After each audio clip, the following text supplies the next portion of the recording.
Alors donc j'ai la grande joie d'accueillir le professeur Emmanuel Gabellieri. Il va parler debout, ce qui permettra à ceux qui sont tout au bout de le voir, ce qui est toujours mieux quand on peut. Euh, Vous êtes professeur de philosophie à l'Université catholique de Lyon. Vous êtes un des plus grands connaisseurs de Simone Veil. Vous ne le direz pas parce que vous êtes humble, mais je crois qu'on peut le dire. En tout cas, Chantal Delsol, je sais, dans une intervention à Canal Academy, vous avez salué Emmanuel Gabellieri comme un des plus grands connaisseurs de Simone Veil. Vous avez tout récemment publié un ouvrage qui s'appelle Être et grâce, Simone Veil et le christianisme, et c'est le titre de votre intervention aujourd'hui. Je signale d'ailleurs que cet ouvrage a été victime de son succès parce qu'il a été la première édition a été épuisée, donc une deuxième édition il a été réédité. Il se trouve ici, il n'en reste qu'un seul. Donc vous pouvez l'acquérir, mais au lieu de aux enchères exactement. Donc on va faire monter les prix, euh, ce qui vous permettra d'avoir des droits d'auteur un peu plus conséquents. Non, blague à part, puisque nous n'en avons plus qu'un seul, pour ceux qui voudront acquérir cet ouvrage, et je vous le recommande vivement, nous pourrons prendre des commandes, c'est-à-dire que vous payerez en ligne, vous donnez bien votre adresse postale et nous vous l'expédierons. Vous avez aussi publié Penser le travail avec Simone Veil, aux éditions Nouvelle Cité en 2017, qui est aussi disponible en plusieurs exemplaires cette fois-ci au fond de la salle. Et puis un petit ouvrage qui s'appelle tout simplement Simone Veil, qui a un peu plus de 20 ans, que vous avez publié en 2001 et qui est... il y a quand même pas mal d'étudiants dans la salle et c'est l'idéal, vous m'avez dit, pour découvrir Simone Veil. Il est très apprécié des étudiants et on peut être étudiant à tout âge. Euh, le sujet que vous allez traiter est ô combien euh, enfin, pas sensible, mais en tout cas, il est intéressant. C'est le rapport de Simone Veil au christianisme, un rapport compliqué, un rapport qui a souvent été pas forcément compris, et en même temps, c'est une des facettes de Simone Veil qui est magnifique, et la manière dont elle découvre la foi chrétienne, son enracinement dans le Christ, et en même temps, elle ne va pas jusqu'au bout du chemin, jusqu'à faire la démarche du baptême, et vous allez, j'imagine, nous dire pourquoi. Merci beaucoup d'être parmi nous. Je vous cède la parole. Bonjour à tous et très heureux pour l'invitation à cette journée où je suis aussi heureux de retrouver plusieurs amis, dont Chantal Delsol bien sûr, mais aussi Olivier Rey ou Martin Stephens. Permettez-moi en introduction, avant de laisser parler au maximum Simone Veil, de dire quelques mots de la place de cet ouvrage donc, qui vient d'être signalé, Être et grâce, Simone Veil et le christianisme, dans un parcours de travail qui a plus de 20 ans et qui vous permettra de situer un petit peu ce qui est mon témoignage de travail sur cette œuvre. Cet ouvrage complète en effet ce que j'ai, il y a plus de 20 ans, développé dans un premier ouvrage qui s'intitulait Être et don, Simone Veil et la philosophie, et qui était avant tout à destination des philosophes. C'est un ouvrage qui est issu de ma thèse de doctorat ès lettres. Et ces deux ouvrages, Être et don, Être et grâce, forment un diptyque dans l'attente de ce qui serait un triptyque dont le troisième volet s'intitulerait Être et histoire, et qui sera davantage centré sur la pensée sociale et politique de Simone Veil. Pour dire les choses brièvement ainsi, quand j'ai écrit Être et don, un premier enjeu avait été, par opposition aux lectures à l'époque qui coupaient volontiers Simone Veil en deux, donc il y a la Simone Veil 1, révolutionnaire, puis deuxième, conservatrice, ou bien la Simone Veil 1, rationaliste, et la deuxième, mystique, et bien de soutenir la thèse d'une profonde continuité d'inspiration de sa pensée et de son œuvre. Ce que confirmait, par exemple, une formule que l'on a cru longtemps orale, venant seulement de la mémoire du père Perrin, et que j'ai eu la chance personnellement de retrouver à la Bibliothèque nationale, dans un brouillon, au père Perrin, où elle écrivait « Quoi qu'il me soit arrivé plusieurs fois de franchir un seuil, je ne me rappelle pas un moment où j'ai changé de direction. » Alors, il y a plusieurs manières de montrer cette continuité d'inspiration. En France, Robert Chenavier s'est par exemple centré sur la question du travail, qui est effectivement un des fils rouges depuis les années 1920 jusqu'à la fin. Mais dans Être et don, le deuxième enjeu était de tenter une lecture intégrale de toutes les dimensions de sa pensée et de montrer, si je le résume ainsi, que les deux types de dons qui ont précédé chez Simone Weil l'expérience mystique, à savoir le don de la beauté du monde et le don de la fraternité et de l'amitié entre les hommes, ont été compris par elle ensuite, rétrospectivement, comme des formes implicites du don de la grâce qui se révélera pleinement à elle ensuite à travers l'expérience religieuse et mystique. Ce qui la conduira, à partir de la rencontre du Christ, à un quatrième niveau de réflexion, où la plénitude de l'être se voit définie par une métaphysique et une anthropologie du don de soi. Dans Être et grâce, l'ouvrage donc qui vient de paraître récemment, l'objet étant de se pencher sur le christianisme de Simone Weil comme tel, l'objectif est d'une part d'éclairer comment elle y est parvenue, et d'autre part d'analyser comment elle a été conduite à partir de là à voir un lien universel au Christ dans toute la création, et pas seulement dans le christianisme historique, et à déployer une imitatio Christi qui va lui paraître devoir déborder les murs du temple, ce qui éclaire une part des questions qu'elle a posées à l'Église de son temps et qui la conduiront à rester au seuil du catholicisme, non pas en refusant le baptême que le Père Perrin lui proposait, comme on le dit souvent, parce qu'elle désirait le baptême et l'Eucharistie, mais d'autres religieux lui disaient dans le même temps qu'elle était sans doute hérétique, avec toutes les questions qu'elle se posait. Et ce fut impossible pour elle. C'était une question de cohérence et de vérité, de faire le pas, d'être baptisée et d'être déclarée hérétique en même temps. Et nous savons aujourd'hui qu'elle a sans doute accepté le baptême sur son lit de mort par son amie Simone Dates, à un moment où elle n'avait plus les moyens intellectuels de critique qui étaient les siens jusque-là. Et voilà, je raconte cela dans le livre pour ceux que ça intéressera. Alors, dans un premier temps, je voudrais éclairer l'accès au christianisme de Simone Weil à partir d'un horizon qui en est très éloigné, puisqu'elle était athée et agnostique pendant sa jeunesse. Et je partirai des difficultés initiales de réception de la pensée de Simone Weil qui ont eu lieu dans les années 50, mais qui durent jusqu'à aujourd'hui, et des soupçons qui ont été portés, et qui le sont encore parfois, sur le christianisme de Simone Weil. Car sur le plan religieux, la première réception de l'œuvre de Simone Weil offre en effet un paradoxe.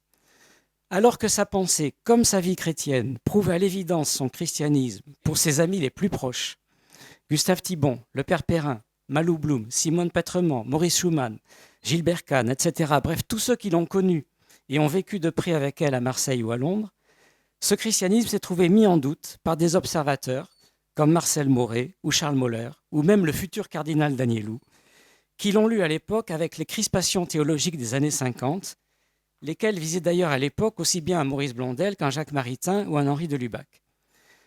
À la décharge de ces critiques, il faut souligner le caractère erratique des publications de l'œuvre de Simone Weil, qui ont eu lieu jusqu'aux années 90 à peu près, parce que c'est seulement aujourd'hui, avec les œuvres complètes encore en cours chez Gallimard, qui feront 16 volumes finalement, qu'on peut avoir une vision totale de sa pensée. Et pour comprendre une part de ce qui s'est passé, je partirai de la publication de La pesanteur et la grâce en 1947 et des contresens et des incompréhensions qu'elle a pu donner et qui existent encore aujourd'hui. Car tout le monde pense encore aujourd'hui que La pesanteur et la grâce est un ouvrage qui a été composé par Simone Weil, situation aggravée par ceux qui, sachant que ce n'est pas le cas, n'y accordent aucune importance et continuent à considérer, comme par exemple Franz-Olivier Gisbert dans un des tout derniers numéros de la Revue des Deux Mondes, que c'est, je cite, le chef-d'œuvre de Simone Weil. Tout le monde connaît Gisbert, je pense, grand journaliste français, n'est-ce pas? Mais qui dit encore des choses pareilles. Or, le problème, comme je le dis dans un article qui vient de paraître dans la revue Études, c'est que si La pesanteur et la grâce est un chef-d'œuvre, on devrait plutôt dire que l'auteur réel de ce chef-d'œuvre, ce n'est pas Simone Weil, mais c'est Gustave Thibon. Car c'est lui qui a choisi les textes de La pesanteur et la grâce. C'est lui qui a créé les chapitres, qui a créé le titre même, un des best-sellers mondiaux, n'est-ce pas, de l'édition, en ayant dû opérer ce qui lui a été imposé en 1947 par les éditions Plomb, c'est-à-dire faites-nous une sélection de 100 à 50 pages, des 1000 pages de cahiers de cet inconnu qu'on ne peut pas publier tel quel. Et Gustave Thibon a fait une anthologie à partir de sa vision de l'œuvre de Simone Weil, qu'il avait en partie entre les mains, qui a donné La pesanteur et la grâce. Or, cette situation est totalement gommée par le fait que la plupart aujourd'hui des éditions de poche, aussi bien en France qu'à l'étranger, ont fait disparaître tout simplement la préface de Gustave Thibon. Ce qui fait que personne ne comprend qu'il ne s'agit pas d'un ouvrage de Simone Weil. C'est pour moi un des scandales éditoriaux les plus incroyables de l'édition mondiale aujourd'hui. J'ai très bien connu Gustave Thibon dans ces dernières années et je lui avais dit, mais vous devez faire un procès, pas pour vous, mais pour les lecteurs futurs. Et Gustave Thibon me répondait à 80 ans, mais vous me voyez, moi, faire un procès. Voilà, on en est resté là. Et donc, je prends deux exemples qui, pour moi, sont absolument essentiels pour faire comprendre la situation qui a été générée à partir de là. Dans La pesanteur et la grâce, Gustave Thibon a créé un chapitre intitulé « Décréation ». Et ce terme, ce néologisme, a été compris par d'innombrables commentateurs, avec le peu de textes qui ont été rassemblés sous ce titre, comme exprimant un nihilisme métaphysique, une négation gnostique de la création et de la résurrection. Or, décréation, c'est un terme que Thibon a privilégié dans sa lecture parce qu'elle rejoignait sa propre pensée mystique, marquée par la voix négative des mystiques rénants et de Jean de la Croix. Et il y voyait la radicalité avec laquelle ils insistent, et Simone Weil comme eux, sur la négation du moi nécessaire à l'union à Dieu. Ceux qui ont fait une lecture nihiliste de ces textes n'ont évidemment pas vu cela. Mais ils n'ont pas vu non plus deux choses que confirment aujourd'hui de manière éclatante les index des œuvres complètes. La première est que ce terme, loin d'être l'expression d'un quelconque gnosticisme, a été créé par Simone Weil directement à partir de sa lecture, tout simplement, de l'hymne aux Philippiens de saint Paul. Dans les Cahiers de Marseille, Simone Weil recopie la formule de saint Paul « Il s'est vidé de sa divinité ». Et elle écrit « Comment devons-nous l'imiter » Et elle répond « Nous devons nous vider de la fausse divinité avec laquelle nous sommes nés. La créature n'est rien et se croit tout. Elle doit ne se croire rien pour être tout. » Là, Simone Weil reprend quasiment mot à mot des formules de sainte Catherine de Sienne que le père Perrin lui avait glissées à Marseille et qu'elle recopie dans ses cahiers et qu'elle articule à Saint-Paul. Et en quelques pages, on voit le néologisme de la décréation se transformer en recréation et ensuite en résurrection et ensuite en nouvelle naissance et engendrement à la vie divine. C'est le deuxième point capital. Je le résume très rapidement. Décréer signifie pour Simone Weil défaire le mauvais mélange produit par le péché originel entre péché et création originellement pure. La création originellement pure, dans la création, il n'y a qu'un être qui l'incarne, c'est Marie. Et on peut faire un traité de mariologie avec des textes de Simone Weil, je l'ai fait auprès de la Société mariale française. Et tout ce qui n'est pas Marie est un mélange de péché et de bonté. Et décréer, c'est défaire ce mélange. Donc si on lit les Cahiers de Marseille, on s'aperçoit de la progression qui arrive à des textes comme celui-ci. Il faut que toutes les harmonies, sans exception, qui constituent notre âme soient défaites, afin d'être de nouveau faites en nous par Dieu, avec notre consentement. C'est la mort qui précède la résurrection. Ça, c'est du Saint Jean de la Croix. Et si on passe des Cahiers de Marseille aux Cahiers d'Amérique, quelque chose d'extraordinaire qui apparaît, c'est que le mot des créations disparaît des index.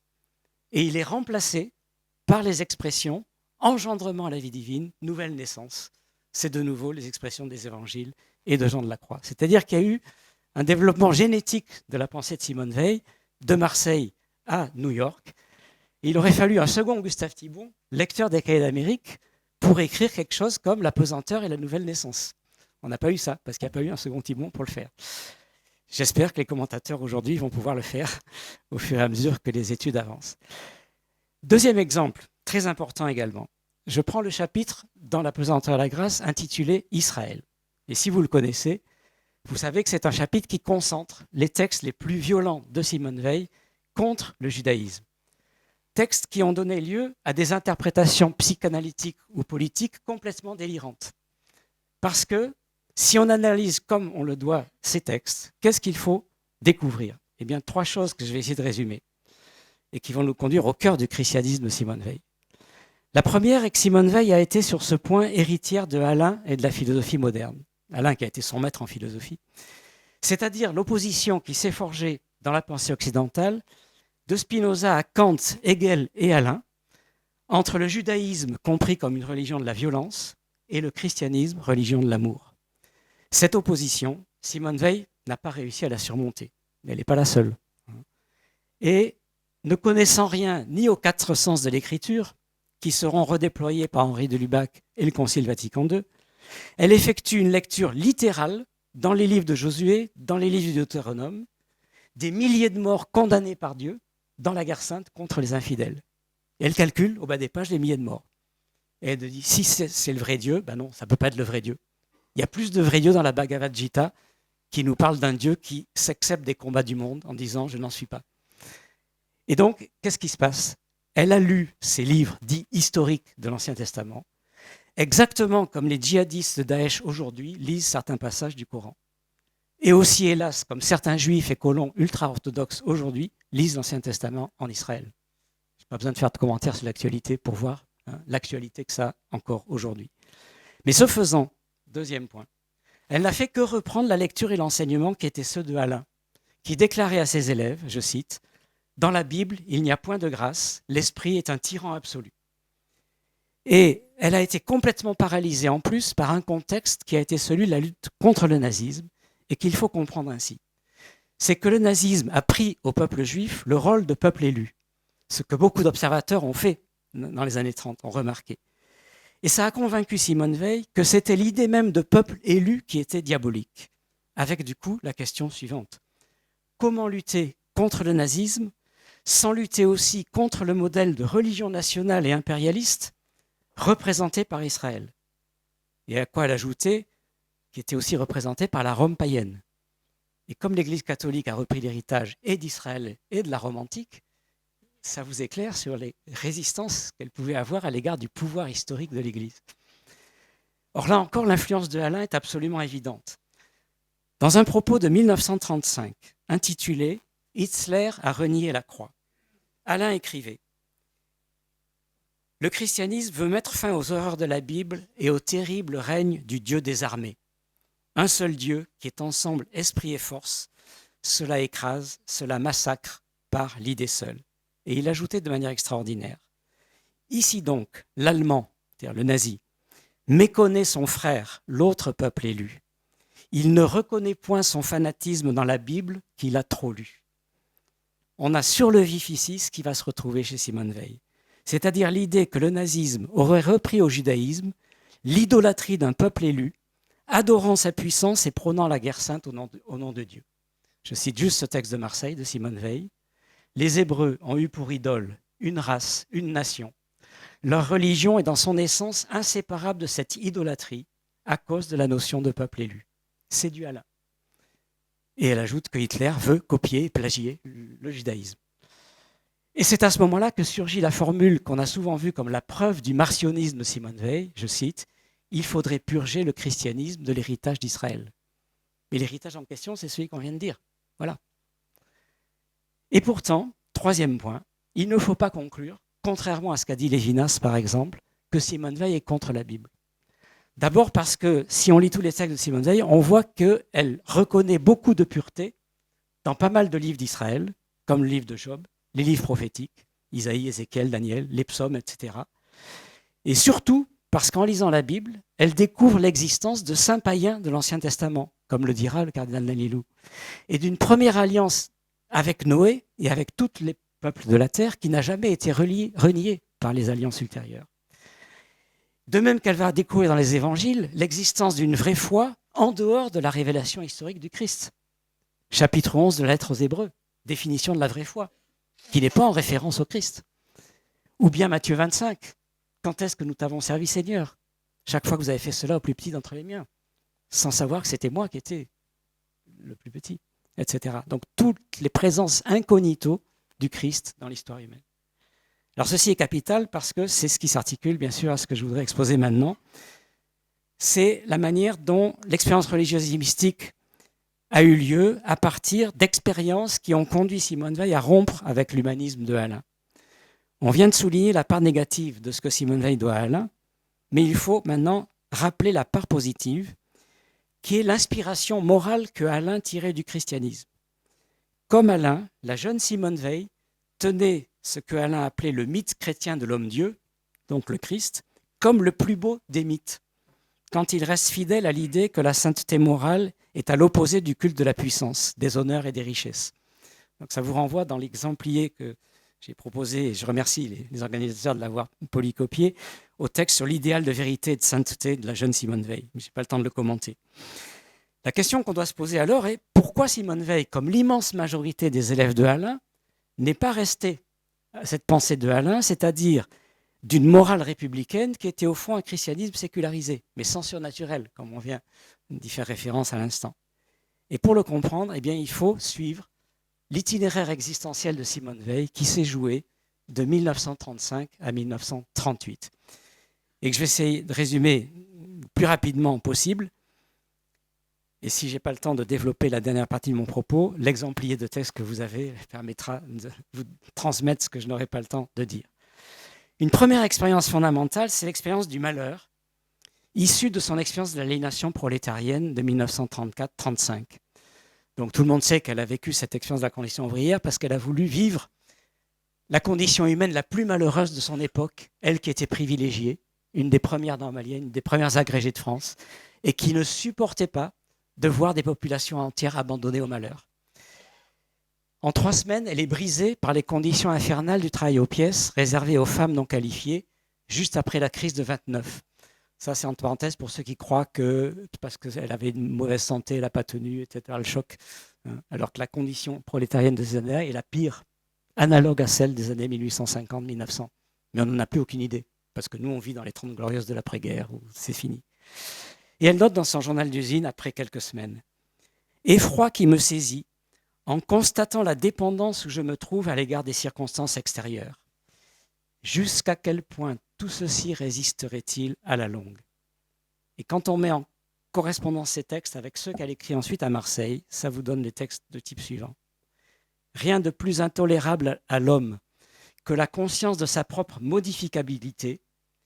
C'est la misère essentielle, et pour la contempler fixement, il faut la lumière de la grâce. » Eh bien là est la première rupture avec l'humanisme de Alain.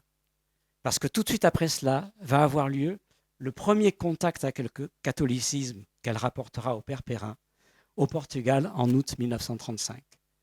Elle part se reposer après l'expérience ouvrière, elle assiste à une procession chantant des chants déchirants lors d'une fête religieuse dans un petit village au nord de Porto. Et ceci lui donne soudain, je cite, la certitude que le christianisme est par excellence la religion des esclaves. Une formule qui renvoie évidemment à l'expérience prolétarienne qu'elle a vécue comme un esclavage, où l'homme se sent abandonné à la fois de Dieu et des hommes, comme le disaient les tragiques grecs. Et surgit à ce moment-là la certitude que dans cette religion, l'amour de Dieu doit pouvoir s'unir à n'importe quel malheur en ce monde. Voilà ce qui est surnaturel. Et voilà la révélation que Simone Veil va avoir au cœur du christianisme et que ni la philosophie ni la politique ne peuvent apporter par elles-mêmes. La seconde rupture, elle va se produire ensuite avec la guerre d'Espagne en 1936, où Simone Veil s'engage auprès des colonnes anarchistes. Elle fait l'expérience de la barbarie gratuite dans son propre camp, celui des Rouges, de la même manière que Bernanos la fera dans le camp franquiste opposé. Et c'est pourquoi, revenue en France, bouleversée à la lecture des grands cimetières sous la lune, elle écrit en 1938 cette admirable lettre à Bernanos, que celui-ci gardera sur lui jusqu'à sa mort. On l'a découvert le jour de sa mort dans son portefeuille. Où elle témoigne de la facilité avec laquelle on devient un barbare dès lors que le crime devient un jeu s'il se sait impuni ou encouragé. Et elle avoue à Bernanos, je cite, « Je ne puis citer personne hors de vous qui est baigné dans l'atmosphère de la guerre espagnole et qui y est résisté. Vous m'êtes plus cher que mes camarades des milices d'Aragon que pourtant j'aimais. » La nouveauté ici, c'est que la faiblesse radicale de la conscience se révèle non pas face à un mal subi, mais face à un mal consenti, dont on s'est senti complice. Et ça vous donne à Marseille les textes du type suivant, je cite. « C'est parce que la volonté est impuissante à opérer le salut que la notion de morale laïque est une absurdité. » Vous voyez qu'elle n'y va pas avec le dos de la cuillère vis-à-vis de Alain, n'est-ce pas? La religion, au contraire, correspond au désir et c'est le désir qui sauve. Et elle ajoute, « Les erreurs de notre époque sont du christianisme sans surnaturel. Le laïcisme en est la cause et d'abord l'humanisme. » Et elle écrit dans les mêmes années, « C'est pourquoi la mystique est la seule source de la vertu d'humanité. » On voit donc à travers ce petit itinéraire que la rupture avec l'humanisme de Alain, elle a précédé et préparé l'expérience religieuse et mystique de Simone Weil. Parce que c'est après l'Espagne que vont survenir les 2 autres contacts avec le catholicisme qui ont compté, puis l'expérience mystique de fin 1938. Je dis très rapidement des choses qui, je crois, sont connues. Assise 1937, elle voyage en Italie pour découvrir la beauté du monde et aller sur les pas de Saint François d'Assise, qu'elle admire depuis l'adolescence. Et dans la petite chapelle romane de Santa Maria degli Angeli, je cite, « Quelque chose de plus fort que moi m'a obligé, pour la première fois de ma vie, à me mettre à genoux. » Un élève de Alain ne se mettait pas à genoux. Ça, c'est une rupture totale. Elle va à Solesmes suivre les cérémonies de la Semaine Sainte de 1938 à l'abbaye de Solesmes, attirée par le chant grégorien, etc. Et se révèle là, comme elle le dira au Père Perrin, d'une part la vertu surnaturelle des sacrements, et d'autre part, au cours de ces offices, la pensée de la passion du Christ est entrée en moi une fois pour toutes. Et c'est à partir de tout cela que nous arrivons à l'expérience mystique de fin 1938, dont nous ne savons ni le lieu, ni le jour, ni l'heure, mais qu'elle décrira ainsi à 2 personnes, le Père Perrin et le poète Joël Bousquet. Je cite la lettre au Père Perrin. Elle a appris à Solesmes un poème d'un auteur mystique anglais du XVIIe siècle, George Herbert, Love. Je croyais le réciter comme un beau poème, mais à mon insu, cette récitation avait la vertu d'une prière. C'est au cours d'une de ces récitations que, comme je vous l'ai écrit, le Christ lui-même est descendu et m'a prise. Simone Weil ajoutant aussitôt, dans mes raisonnements philosophiques sur l'insolubilité du problème de Dieu, je n'avais pas prévu la possibilité de cela, d'un contact réel de personne à personne, ici-bas, entre un être humain et Dieu. Et cette expérience de descente de Dieu en elle a été suivie de beaucoup d'autres, je cite, d'une présence infiniment plus réelle, plus poignante, plus claire, plus pleine d'amour que la première fois où il m'a prise. Et donc, c'est à partir de cet itinéraire que je viens d'essayer de redonner qu'il faut aller lire tous les textes de Simone Weil sur la métaphysique religieuse et ensuite sur l'engagement chrétien dans le monde tel qu'elle l'a compris et qu'elle a essayé de le vivre. Alors évidemment, je n'aurai pas le temps de tout développer. Je vais essayer d'aller très vite et sans pouvoir faire le va-et-vient avec les textes, je vais renvoyer pour chacun des items qui vont suivre à des textes que vous avez dans l'exemplier. Je dirais d'abord ceci, que la conséquence de cette évolution religieuse et mystique qu'on vient d'essayer de retracer, ça va être pour Simone Weil de sortir d'une série de dilemmes modernes dont le plus important pour un philosophe, vous vous en doutez, est le dilemme, le divorce entre raison et foi. La formule « je n'avais pas prévu la possibilité de cela » que nous venons de citer, symbolise cette rupture avec le rationalisme qui, à l'époque de Simone Weil, opposait dans la philosophie de l'époque catégoriquement nature et grâce, raison et foi, immanence et transcendance, et qui était exprimée par exemple par le directeur du diplôme d'études supérieures de Simone Weil à l'ENS, Léon Brunswick, qui disait à ses étudiants tout le temps « surnaturel ou spirituel, il faut choisir ». Et on peut lire toute la pensée de Simone Weil comme étant un contre-pied permanent à ce type de formule de Brunswick. Et pourquoi cela ?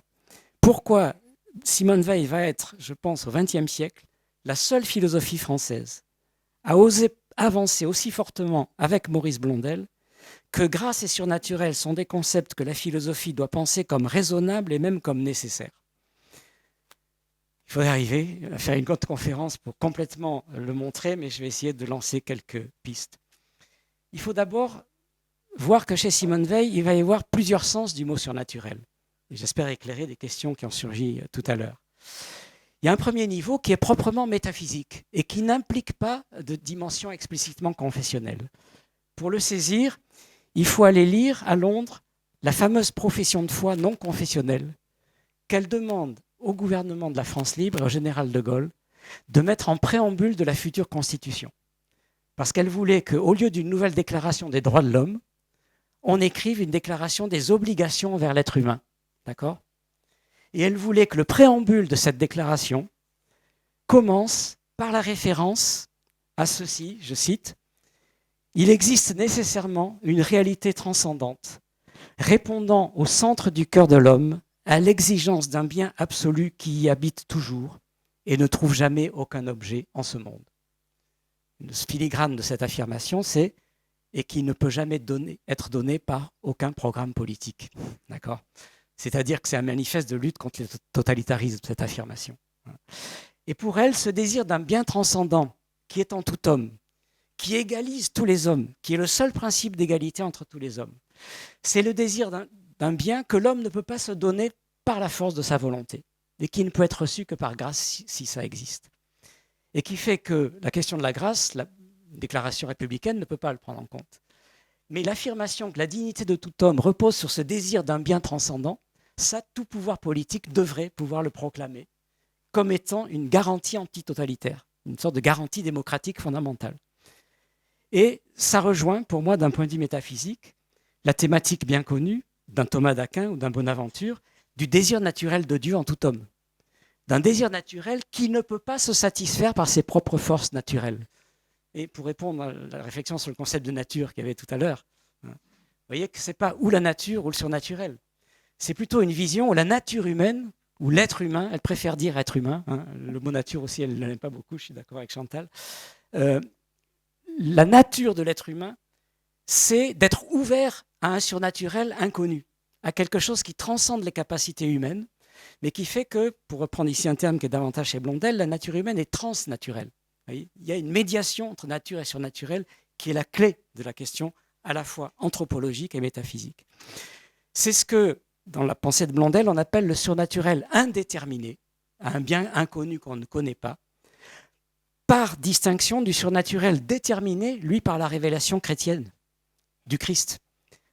Et si on se tourne vers les textes de Simone Veil qui thématisent le surnaturel, cette fois déterminé par la révélation chrétienne, alors le principe en est formulé par Saint Jean, Dieu est amour.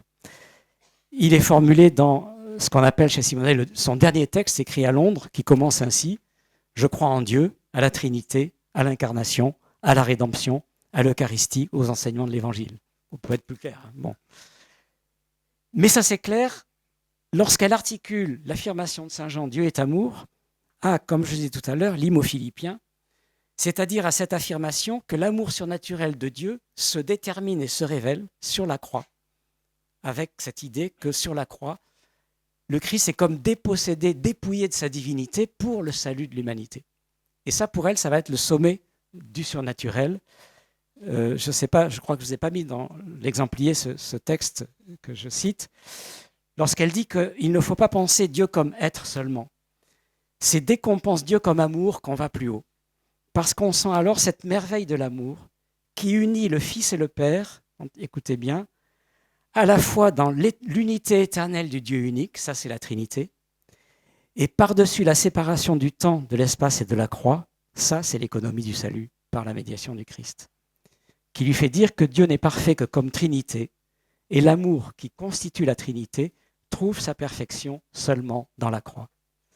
Si on a à l'esprit ces deux dimensions de l'amour surnaturel sont plus haut niveau chez Simone Veil, la Trinité et la croix, et qu'on comprend la participation de l'homme à cette économie de l'amour divin, alors tous les textes que vous pouvez trouver chez Simone Veil sur l'engagement dans le monde, sur la mystique de l'action dans le monde, c'est clair. Et je vais essayer de le montrer très simplement pour terminer, si j'ai encore 5 minutes. Je vous renvoie au texte 5 et 6, où elle a ce texte absolument magnifique pour moi du point de vue de l'histoire de la philosophie, lorsqu'elle échappe au dilemme d'Épicure qu'on retrouve chez Ancionas aujourd'hui, par exemple. Le vrai Dieu est le Dieu conçu comme tout-puissant, mais comme ne commandant pas partout où il en a le pouvoir. Car il ne se trouve que dans les cieux, ou bien ici-bas dans le secret. Et voilà le dilemme d'Épicure. Ou bien Dieu n'est pas tout-puissant, ou bien il n'est pas absolument bon, à cause du problème du mal. Troisième solution. Ou bien il ne commande pas partout où il en a le pouvoir. Et ceci est volontaire de la part de Dieu. Simone Veil le dit dans d'innombrables textes.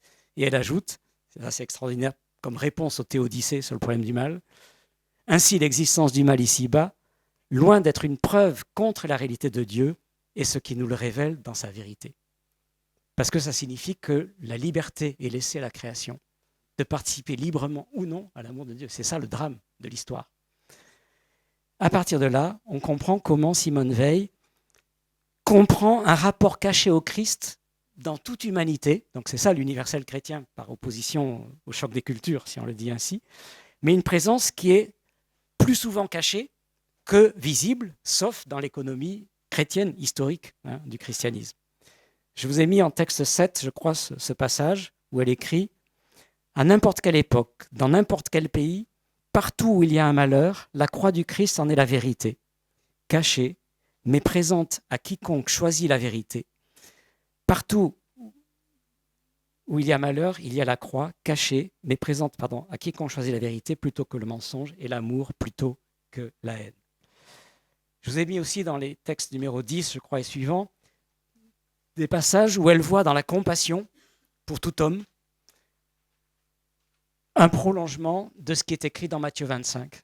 Seigneur, quand donc t'avons-nous nourri, logé, vêtu, etc. Chaque fois que vous l'avez fait au plus petit d'entre les miens, sans savoir que c'était le Christ qui était derrière cette opération. D'accord ?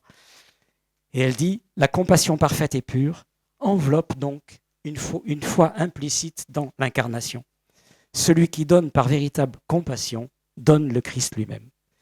Et donc c'est à partir de là qu'il faut comprendre toute la lecture qu'elle va faire des religions non chrétiennes ou des spiritualités hors du christianisme, même dans l'incroyance ou dans l'athéisme, dès lors qu'il va y avoir un sentiment qui n'est pas forcément conscient, mais d'une présence de vérité ou de bonté ou de beauté ou de charité dans le monde.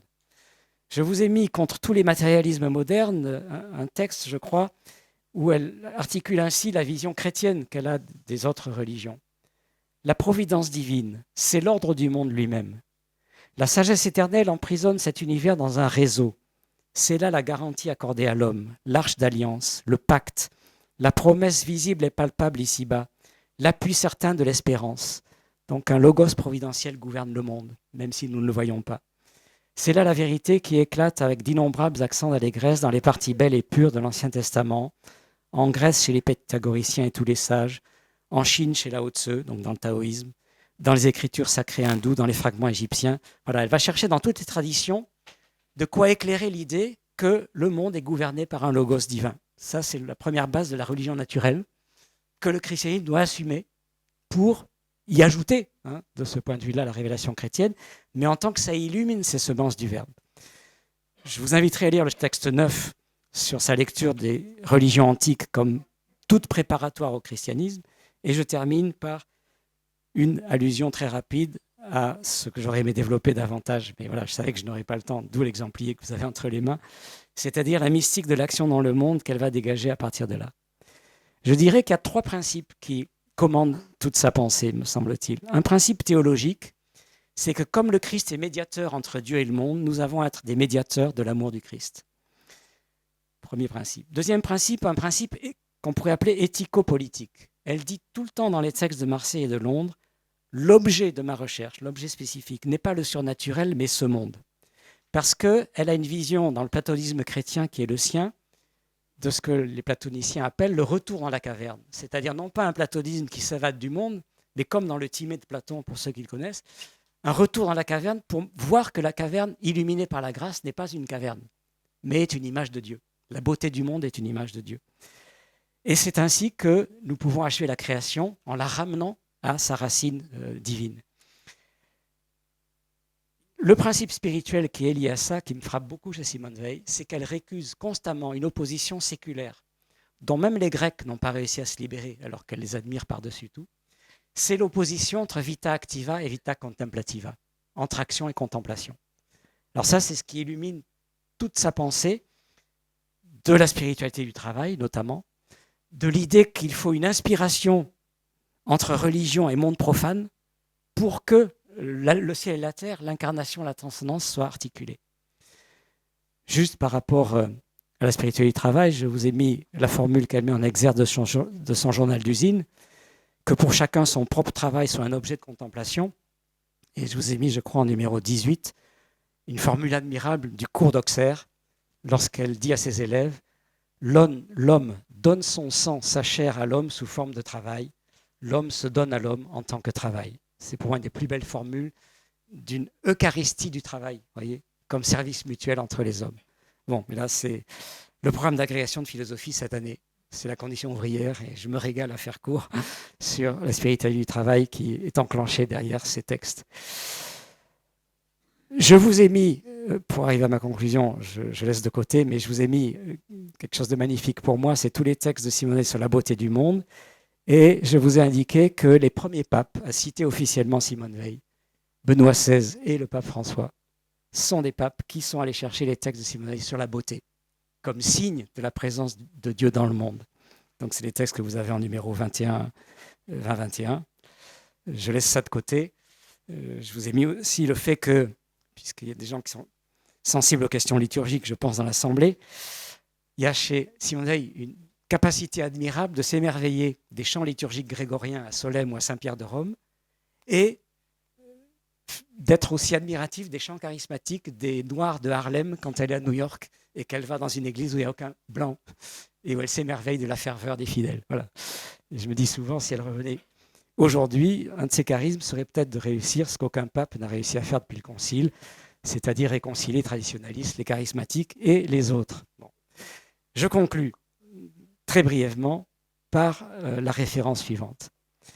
Quand elle est à Londres, on lui refuse la mission qu'elle se sent appelée, mais vraiment mystiquement par le Christ, à réaliser, qui était le projet d'infirmière de première ligne, dont elle voulait être la première capitaine, et dont elle pensait que c'était le type d'instrument qu'il fallait créer pour s'opposer au fanatisme nazi avec autre chose que la force des canons. Parce qu'elle avait la conviction que si on allait écraser Hitler seulement grâce aux Américains, ça serait force contre force, mais Hitler nous aurait imposé les moyens de sa défaite. Et elle était convaincue qu'il fallait que le christianisme invente des moyens de lutte spirituelle à la hauteur de ce que Gandhi a fait pour la libération de l'Inde.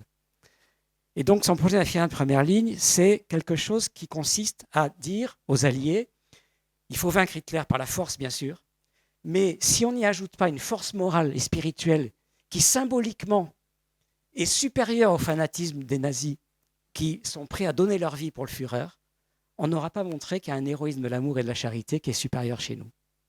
Et il faut absolument lire ce texte que j'ai réédité dans le cahier de Lerne Simone Veil, dont je lis juste ce passage pour terminer.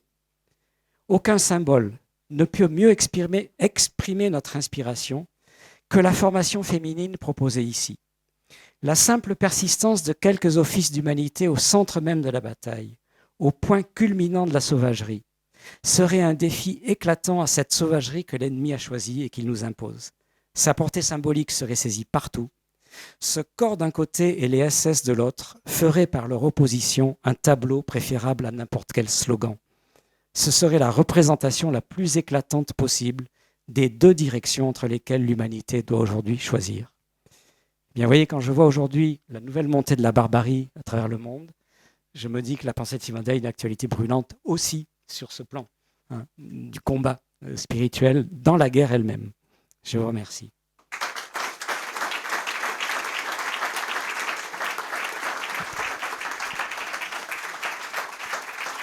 Merci beaucoup pour votre conférence passionnante. Qu'est-ce qui vous incite à dire que sur son lit de mort, elle aurait accepté d'être baptisée? Alors, là, on a un témoignage direct. C'est le témoignage de Simone Detz, donc une de ses amies à Londres, qui a donné ensuite son témoignage aux Américains. Et voilà, les confirmations qu'on a, puisqu'elle est allée voir le père Perrin ensuite, etc., font qu'on peut être persuadé qu'elle a reçu le baptême sur son lit de mort. Alors, le problème, c'est qu'en droit, vous savez, il faut plusieurs témoins. Or, il n'y a eu qu'un témoin, Simone Detz et Simone Veil. Donc, les choses seraient passées ainsi. Simone Veil avait écrit très clairement qu'elle ne pouvait pas entrer dans l'Église en étant accusée d'hérésie, comme je le disais, sans perdre sa liberté intellectuelle. Et donc, voulant garder cette liberté intellectuelle, ne pas se retrancher de tous ceux qui étaient hors de l'Église et considérés comme hors du salut, elle restait au seuil. Vous savez, elle disait souvent, je suis la cloche qui tinte au seuil pour dire à ceux qui sont dedans, il y en a qui sont dehors, et pour dire à ceux qui sont dehors, il faudrait être dedans si on arrive à convaincre qu'un salut est possible en dehors des murs du temple, même si la plénitude du salut est dans les murs du temple, puisqu'elle croyait aux sacrements essentiels qui sont le baptême et l'Eucharistie. Donc voilà, elle n'a pas pu passer le pas publiquement de l'adhésion à l'Église à cause de cette situation qu'elle a vécue à Marseille. Mais elle avait dit, si je n'ai plus mes moyens intellectuels, alors je m'abandonne à la grâce, y compris baptismale, qu'elle croit fondée par le Christ. Donc moi j'ai souvent discuté avec des théologiens, en Italie notamment, qui sont beaucoup plus branchés que les Français sur les questions théologiques que pose la pensée de Simone Veil, et qui m'ont toujours dit, l'Église reconnaît 3 baptêmes, le baptême d'eau, le baptême de désir, le baptême de sang. Simone Veil avait le baptême de désir en elle, c'est trop évident, on peut faire une anthologie. Elle voulait le baptême du sang, c'est son fameux projet d'infirmière de première ligne. Et elle n'a pas eu le baptême d'eau. On peut penser qu'elle l'a eu sur son lit de mort parce que nous savons donc le témoignage de Simone Dates. Alors pourquoi elle a retardé ce témoignage très tard? C'est ce qui a jeté un doute pour certains historiens. Parce qu'elle ne voulait pas le dire tant que les parents de Simone Veil étaient vivants. Parce que c'est que dans une famille juive, la conversion de quelqu'un est toujours un drame, du passage du judaïsme au christianisme. Et donc, avec toutes les querelles intellectuelles, religieuses qu'il y a eu après la première publication des écrits de Simone Veil, il y a eu une situation très très difficile. Il faudrait là faire une histoire de la réception de Simone Veil, mais très compliquée. Vous voyez bien la question du judaïsme dont on a parlé, mais la question de l'adhésion à l'Église, etc. Donc Simone Veil a réservé son témoignage public après la mort de Simone Veil. Et elle était aux États-Unis, donc les Américains qui ont fondé l'American Veil Society, dès qu'ils ont su qu'elle était prête à donner son témoignage public, l'ont invitée à des colloques. Elle a donné son témoignage dans les derniers jours, Simone Veil. Alors, est-ce que c'est Simone Veil qui a fait une demande formelle ou est-ce que, comme on peut le penser, Simone Veil était catholique? Elle a proposé à Simone Veil et Simone Veil lui a dit oui. Elle aurait dit oui, ça ne peut pas faire de mal. Alors, vous voyez, ça c'est aussi à discuter. Mais ce qui me semble évident, moi, connaissant Simone Veil, ce qu'elle a écrit avant, toute sa spiritualité, que lorsque elle a la conscience que tout est fini pour elle, que sa vocation, si vous voulez, est terminée, ben, évidemment qu'elle croit au baptême, donc pour elle, il n'y a pas de problème. Mais évidemment, tous les esprits grincheux pourront toujours dire il n'y a qu'un témoin, c'est elle qui le dit, etc. Mais alors, j'ai beaucoup discuté de cela avec le Père Perrin, parce que je l'ai connu dans les dernières années comme Gustave Thibon. Simone Veil a fait le voyage à Marseille, elle a répété devant le Père Perrin la scène, les paroles, etc. Pour le Père Perrin, le baptême est valide, c'est évident. Pour Gustave Thibon aussi, enfin pour tous ceux qui se sont penchés sur le cas concrètement, c'est assez évident. Mais ça reste un secret entre Dieu et Simone Veil. Voilà. Mais pour moi, qu'elle l'ait eu ou qu'elle ne l'ait pas eu, le baptême de désir est tellement évident chez elle que voilà, théologiquement parlant, ça ne devrait pas poser de questions majeures, à mon sens. Ça, c'est mon point de vue. Pardon, Simone Dates, D-E-I-T-Z. Oui. Donc vous verrez les références à cela dans mon livre, Être et grâce, c'est indiqué. Alors, on va pouvoir prendre deux questions parce que l'heure tourne. Alors, monsieur et monsieur.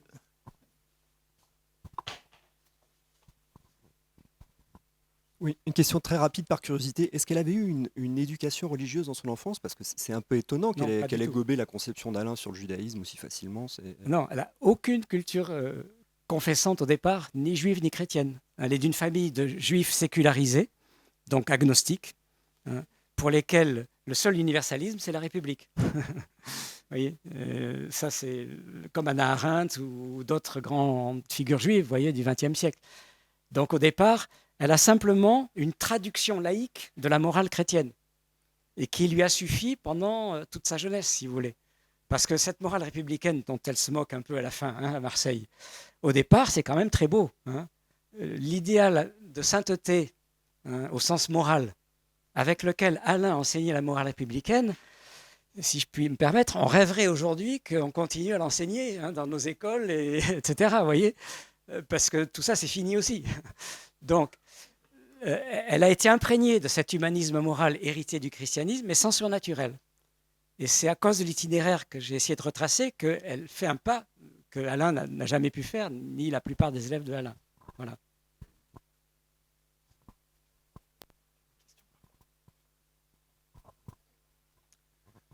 Monsieur Galtieri, une question dont la réponse serait sans doute beaucoup trop longue. Je la pose de la façon la plus brève possible. Vous avez montré Simone Veil voulant que Dieu ne soit pas conçu seulement comme être, mais au-delà comme amour. Et ma question, c'est, je n'ai pas lu Marion, mais vous sûrement, est-ce qu'il répond à Simone Veil en parlant de Dieu sans lettres? Alors, Marion ignore Simone Veil et quand il la parle, je crains qu'il en reste à la réception des années 50. C'est-à-dire Simone Veil est gnostique un peu douteuse, plutôt qu'une vraie chrétienne. Bon, on a plusieurs fois dialogué avec Jean-Luc Marion, y compris aux États-Unis. Je n'ai jamais réussi à ce qu'il bouge sur la lecture de Simone Veil.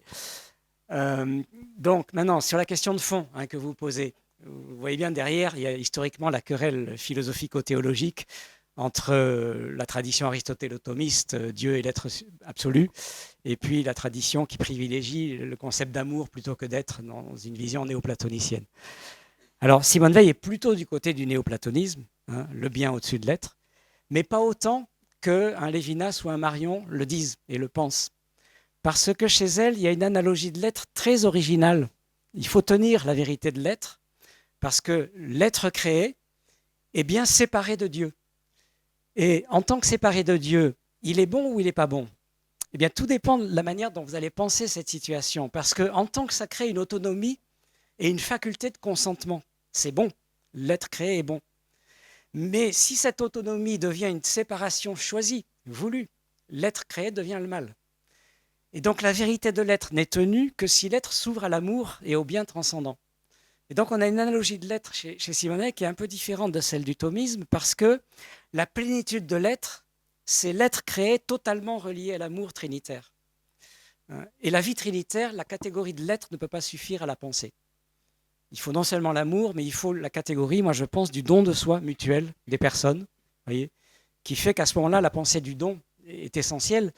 Mais à la différence de ce que je trouve dans les phénoménologies de la donation du type Marion, c'est que ce n'est pas la donation de l'être ou de la révélation qu'il faut mettre au centre.